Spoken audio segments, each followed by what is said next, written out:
mim. Eu falando mal de tu? Nunca na vida eu não gosto de falar mal de ninguém. Quem foi que te falou que eu tava falando mal de tu? Foi ela, foi. Mentira, mulher, eu só comentei que teu cabelo tava ridículo. Foi, porque tu disse ontem que tinha dado escova, progressiva, não sei o que lá.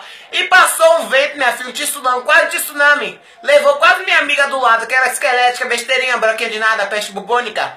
E teu cabelo saiu do lugar. Aí eu fiquei falando assim, que escova é essa? Mentira, que ela passou, foi ferro de passar. Também, deixa eu quase esquecendo, também falei só da tua roupa. Que parecia que tava vestida botijão de gás. Aquelas roupas toda rodada, ridícula. Parecia que era, olha, Deus que me livre e guarde.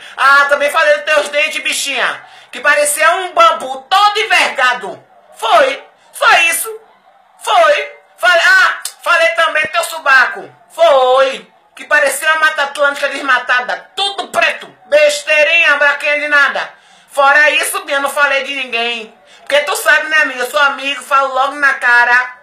Foi. Não! Só comentei com as 30 pessoas isso. Nem com tu.